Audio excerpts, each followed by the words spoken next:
आदरणीय श्रोता, राम कथा के रसिक श्रोताओं को सादर राम राम कहते हुए आज का राम कथा सुनाना जा रहा हूं। बोलिए सियावर रामचंद्र की जय।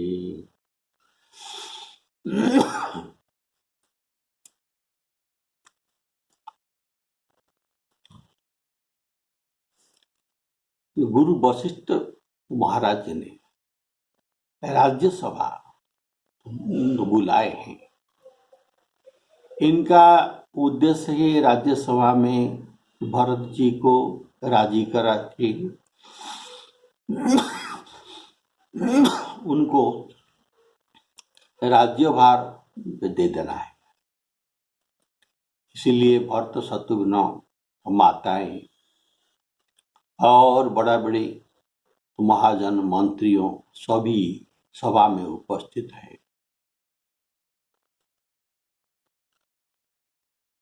तो भरत जी मुंह नीचे पकड़ के ग्लानि में बैठे हैं।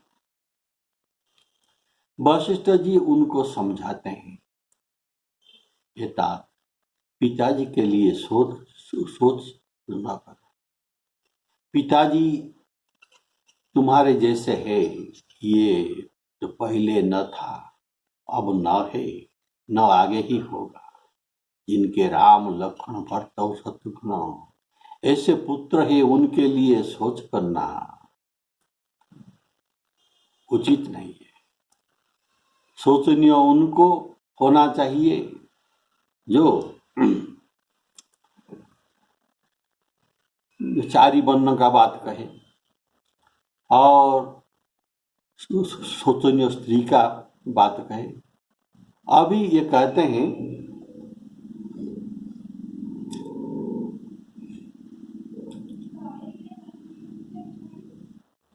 जो ये पर के अपकार करते हैं, जो कि अपना शरीर पोषण करना जानते हैं, दूसरों का पेट ये देखते नहीं। और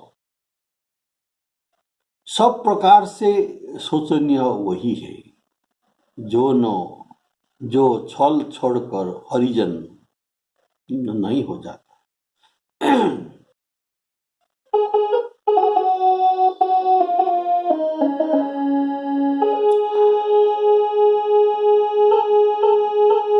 और जो अकारण क्रोधी होते हैं, पिता माता गुरु बंधु सबका विरोधी होते हैं, उनको सोचना चाहिए।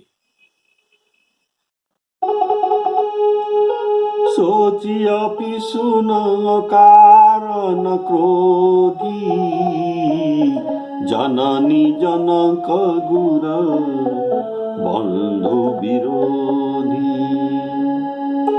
सब विधि सोचिय परोपकारी, निज तनु पोषक निर्दय भारी। सोचनीय सब ही विधि सोई, जो न छाड़ी छल हरिजन होई।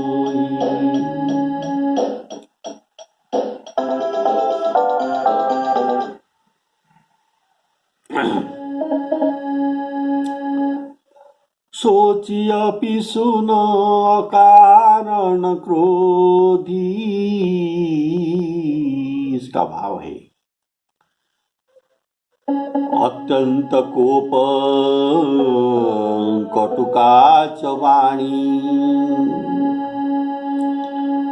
दरिद्रता च सजनेषु वैरं, नीच प्रसंग कुलहीन सेवा, चिन्हानि देहे नरक स्थितानां। ये बात चाणक्य नीति में बताए गए।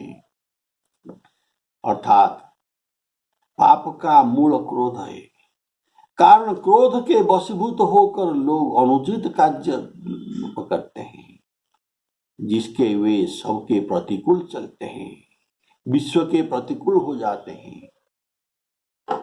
ऐसा अकारण क्रोधी का उदाहरण दिया गया है परशुराम जी को।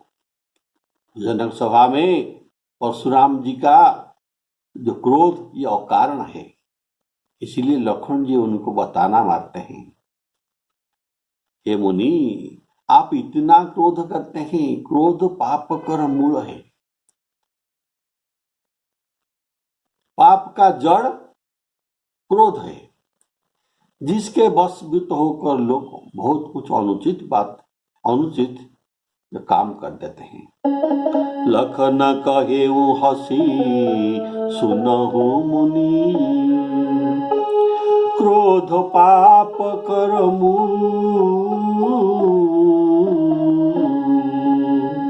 जेहि वस जन अनुचित करही, चरहि विश्वपति प्रतिकूल।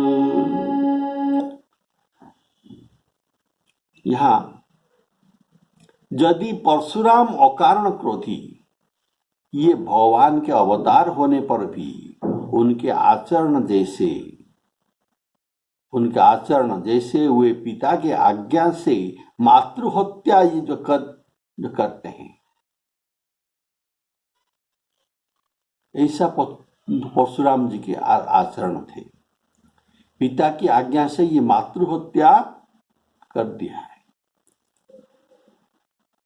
तो उनके आचरण को नहीं आचरण करना चाहिए, उनको आचरण को सीखना नहीं चाहिए और ऐसा आचरण नहीं करना चाहिए। हमारे पिताजी के कहने पर माताजी का कभी हत्या न करना।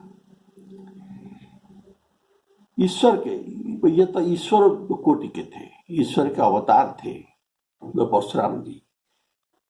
तो कहा गया है ईश्वर के वचन सत्य है, इनके वचन सत्य है, लेकिन उनका आचरण को नहीं करना चाहिए, उनके आचरण को आचरण करना नहीं चाहिए। कहा गया है जत्कृत जामदग्नेन परशुराम जी का द्वारा जो कुछ किया गया है, जत्कृत जामदग्नेन पितु आदेश अवर्तिनाम न तदन्येन कर्तव्यम। इस बात का दूसरे के द्वारा कर्तव्य नहीं है। न देव चरितं आचरे, देवता के चरित्र को आचरण करना नहीं चाहिए।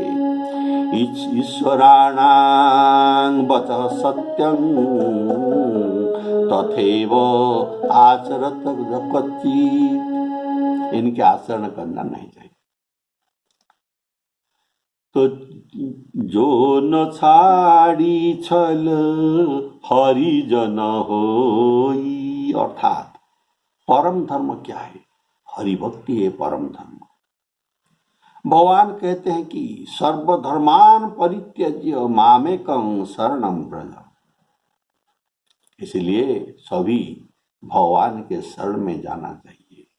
इसमें पुरुष स्त्री नपुंसक किसी का भी बाधकता नहीं। चराचर में जो कोई भी हो, सब भाव से, सब भरोसा त्याग करके, कपट त्याग करके भगवान का भजन करने से भगवान कहते हैं ये मुझे प्रिय है। पुरुष नपुंसक नारी वा जीव सचराचर कोई, पुरुष नपुंसक नारी वा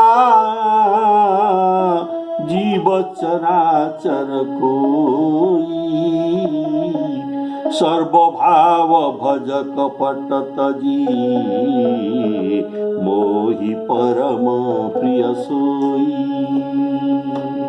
मोहि परम प्रिय सोई। तो वशिष्ठ जी कहते हैं, कौशल राज दशरथ जी सोच करने योग्य नहीं है, जिनका प्रभाव 14 लोक में प्रकट है, जिनको ब्रह्मा जी ने रचना करके अपने को गर्वित मानते हैं। जिस दशरथ जी को ब्रह्मा जी ने सृष्टि करा के रचना करके अपने को गर्वित मानते हैं। क्यों? कारण विधाता कहते हैं, मैं राम जी जैसा कोई रचना नहीं कर सका, किन्ना बहुत श्रम एक न आए, बहुत परिश्रम किया, लेकिन मैं अपने को सांत्वना देता हूं कि राम जी को रचना न करने से क्या होगा। क्या हुआ? उनके पिताजी को तो मैं रचना किया हूं। बोले श्यावर रामचंद्र की जय। जिनाही बिरची बड़ भयउ विधाता, जिनाही बिरची बड़ भयउ विधाता, महिमा अवधि राम पितु माता। राम जी के पिता माता को कौन रचना किया है? इसी ब्रह्मा ने ही रचना किया है। तो इसलिए दशरथ जी को रचना करके ये मन में गर्वित अनुभव कर रहे हैं। बोलिए श्यावर रामचंद्र की जय। हे भरत, तुम्हारे पिता जैसा राजा तो न हुआ, न है और न होने का भी है। ब्रह्मा विष्णु महेश्वर शिव इंद्र सभी दशरथ जी के गुणगान करते हैं। सोचनीय नहीं कौशल राव दशरथ जी, सोचनीय नहीं कौशल राव, भुवन चारि दश प्रगट प्रभाव, भयउ न भयउ न पूर्वे थे, न अहि अभी वर्तमान काल में है, भयउ न अब होनिहारा, भविष्य काल में भी न होने वाला है आपके जैसे पिता। भयउ न अब होनिहारा, भूप भरत जस पिता तुम्हारा, विधि हरिहरु सुरपति दिशिनाथा, दिशिनाथा दिक्पालों ने बर नहीं सब दशरथ गुणगाता। हे तात, कहो उनकी बड़ाई कोई किस प्रकार कर सकता है, जिनके श्री राम लक्ष्मण शत्रुघ्न सरीखे पवित्र पुत्र है। कहु तात के ही भांति कोई करी बड़ाई तासु, राम लखन तुम शत्रुघ्न सरिस सुवन सुचि जासु, श्री राम जय राम जय जय राम। राजा सब प्रकार से बड़भागी थे, उनके लिए विषाद करना व्यर्थ है। यह सुनकर और समझकर सोच को त्याग कर दो और राजा की आज्ञा को सिर चढ़ाकर, राजा की आज्ञा को सिर चढ़ाकर तदनुसार कार्य करो। राजा ने राजपद तुमको दिया, पिताजी के वचन को तुम सत्य कर देना, सत्य कराना चाहिए। जिन्होंने वचन रक्षा के लिए श्री रामचंद्र जी जैसे पुत्र को भी त्याग दिया, और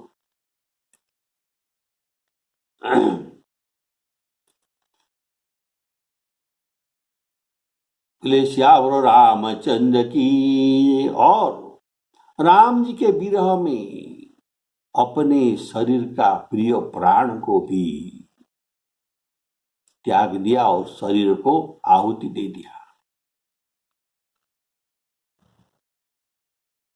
बोले श्यावर रामचंद्र की। इसलिए सुनो, सब प्रकार भूपति बड़ भागी, वादी विषादु बेकार में विषाद मत करो। वादी विषादु करियते ही लागी, यह सुनी समुझी शोक परिहरहु।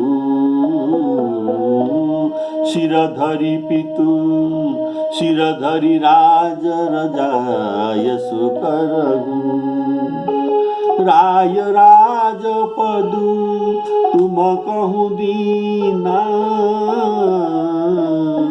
पिता वचन फुर फुर अर्थात सत्य। पिता वचन फुर चाहिए जो कीना, तजे राम जेहि वचन ही लागी। तजे राम जेहि वचन ही लागी, तनु परिहरे राम विरहागी। राजा को वचन प्रिय, प्राण प्रिय नहीं थे, इसलिए हे तात श्यावर रामचंद्र की। इसलिए हे तात पिताजी के वचन को सत्य कराओ। राजा की आज्ञा सिर चढ़ाकर राजकार्य में मन दो, राज्य का पालन करो, प्रजा के पालन करो, इसमें तुम्हारा सब तरह से भलाई है। देखो उदाहरण देते हैं, पिताजी के आज्ञा मानकर पूर्वे कौन कौन सा पिताजी का आज्ञा माने थे। परशुराम जी ने पिताजी की आज्ञा रखी और माता को हत्या कर दिया। सब लोग इस बात की साक्षी है। यह है पहला दृष्टांत। तो दूसरा दृष्टांत देखो, राजा जजाति के पुत्र ने अपने पिता के लिए अपनी जवानी दे दी। पिता की आज्ञा पालन करने से इन्हें पाप और अपवाद भी नहीं हुआ। अर्थात जजाति पिता को उनके पुत्र के यौवन दे दिया। जजाति के पुत्र अपने यौवन पिता को दे दिया। पिता को दे दिया। बोले श्यावर रामचंद्र की। तो पिता के ये पुत्र के यौवन के द्वारा, पिता नहीं, पुत्र के यौवन के द्वारा पिता ने संभोग किया।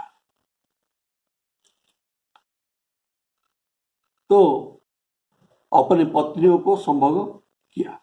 तो इसमें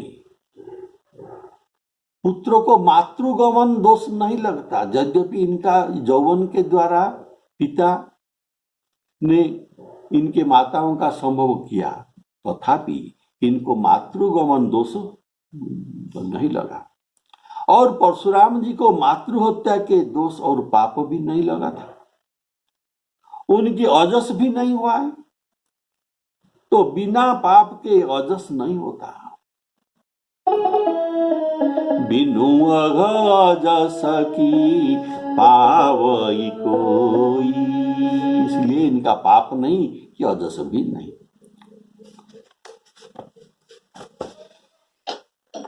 नृपहि प्राण प्रिय नहीं प्रिय प्राण। नृप ही प्राण नृप ही वचन प्रिय, नहीं प्रिय प्राण। करहु तात पितु वचन प्रवाना, करहु शीश धरी भूपर जाई। है तुम सब भांति भलाई, तनय परशुराम पितु आज्ञा राखी।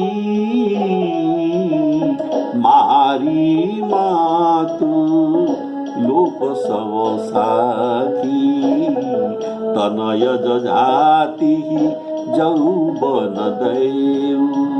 पिता अज्ञान अज सुन भयउ।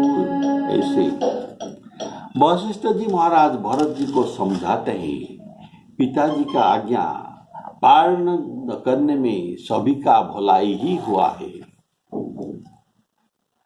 वशिष्ठ जी राजा जजाति के उदाहरण दे रहे हैं, कारण जजाति के पुत्र का नाम था ये पुरु, और ये भी ज्येष्ठ पुत्र नहीं थे। ज्येष्ठ पुत्र ही राजा होगा ऐसा बात नहीं। राजा पिता जिनको राजगादी दे वही केवल राजा हो सकता है। ये उदाहरण है पुरु महाराज। पुरु जजाति महाराज के कनिष्ठ पुत्र थे, तो भी उनको राजगादी मिला। लेकिन ये पिताजी के वचन में ही वे राजा हुए। कारण जेहि पितु देई सो पावई टीका, पिता जिनको राज्य दे वही उसको ही राज्य प्राप्त होगा। तो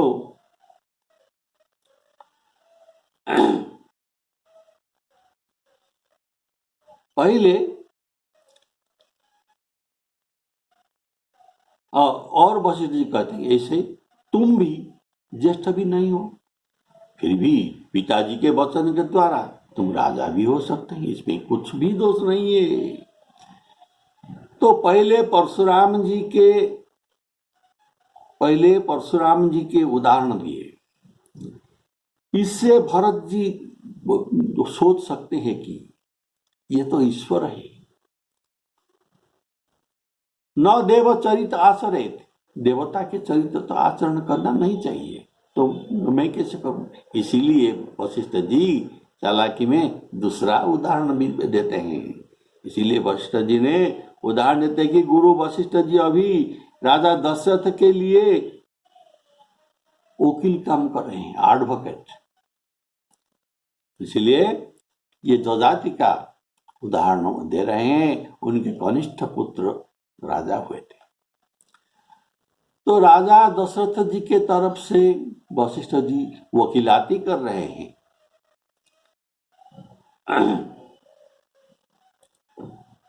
तो और विभिन्न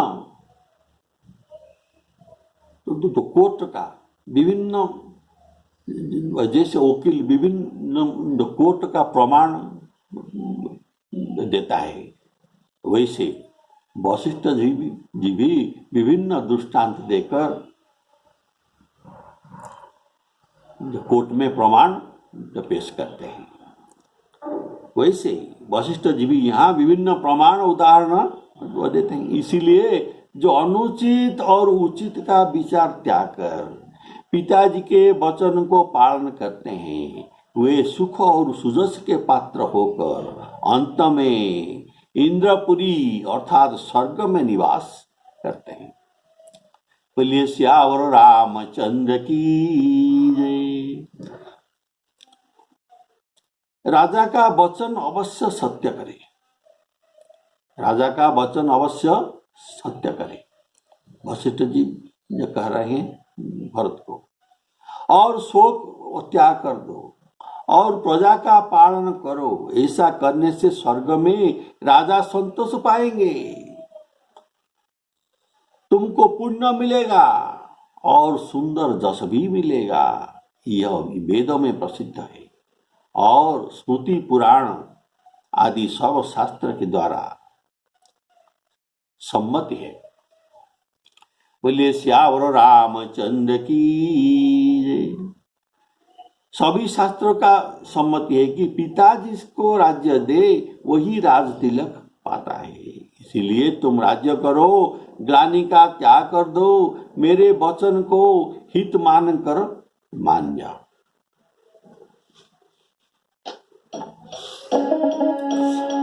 अवसी नरेश वचन पुर करेहु, पालहु प्रजा शोक परिहरहु।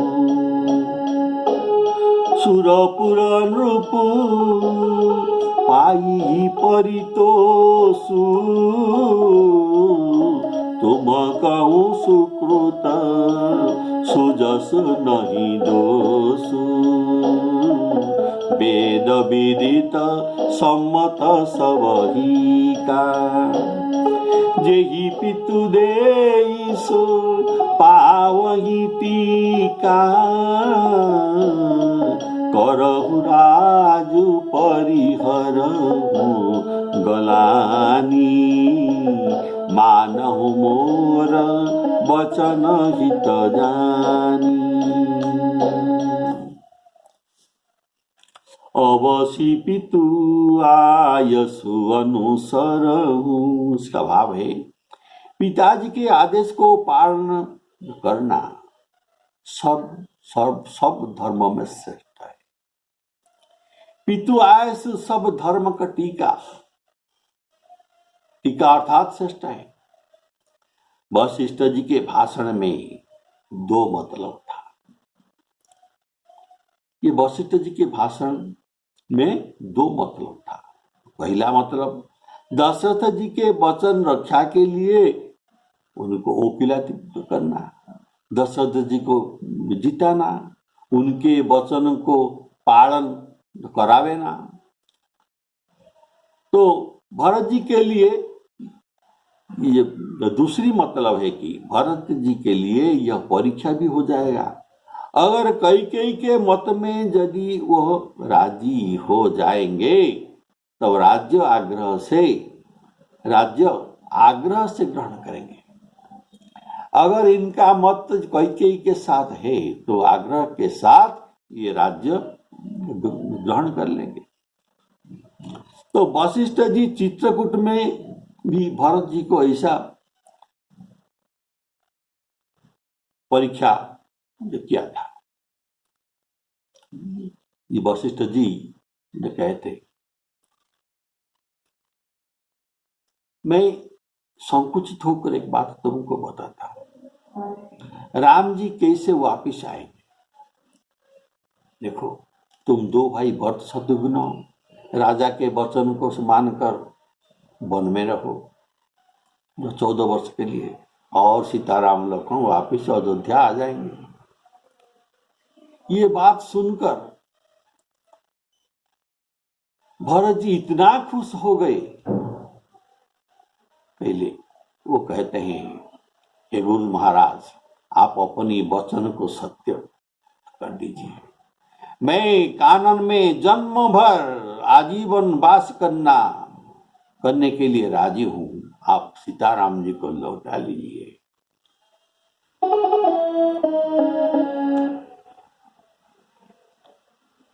तुम भरत शत्रुघ्न वन को 14 वर्ष के लिए जाओ, इसलिए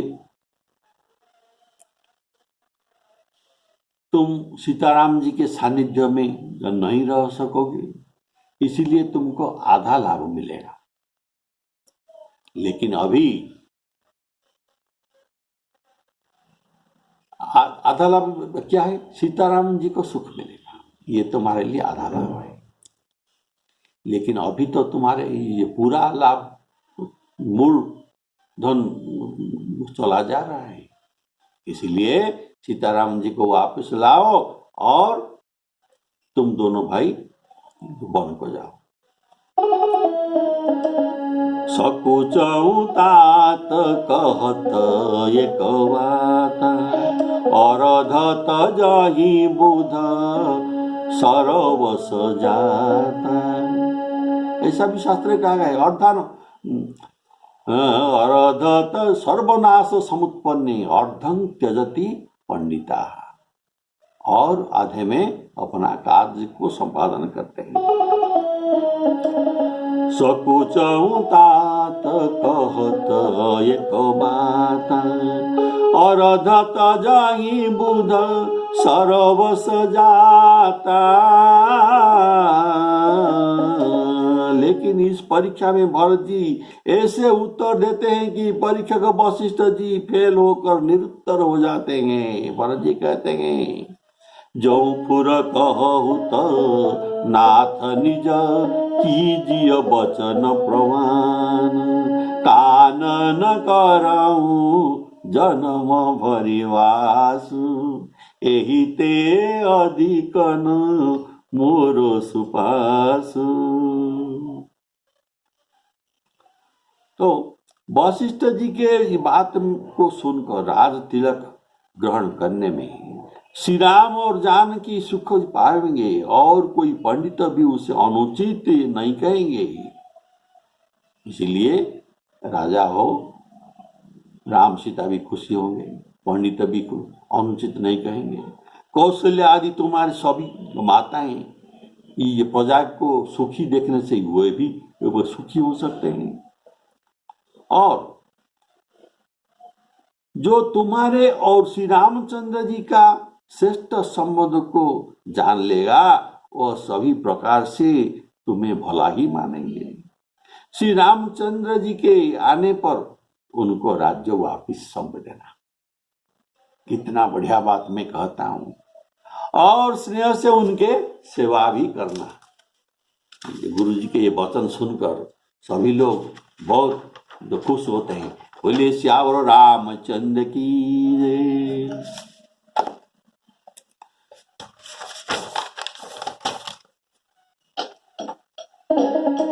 सुनी सुख लहब राम वैदेही, अनुचित कहवन पंडित केही, कौशल्यादि सकल महतारी, तेहु प्रजा सुख होही सुखारी। परम तुम्हार राम कर जानी, सो सब विधि तुम सन भल मानी। सौंपेहु राजू राम के आए,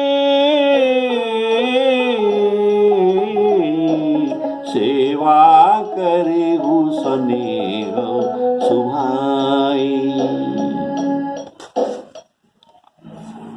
मंत्री हाथ जोड़कर कह रहे हैं, गुरु जी के आज्ञा का अवश्य पालन कीजिए। श्री रघुनाथ जी के लौट आने पर जैसा उचित हो तब फिर वैसा ही कीजिएगा। भाव है कि यदि कई सोचेंगे कि 14 वर्ष के बाद मेरे पुत्र भरत ही क्यों न राजा बनेंगे, इसीलिए कहते हैं कि तब जैसा उचित होगा उसी समय वैसा ही किया जाएगा।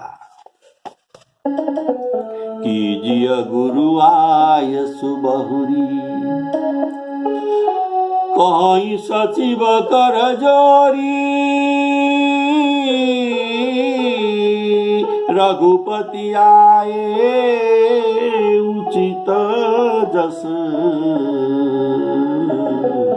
तस तब करब बहुरी।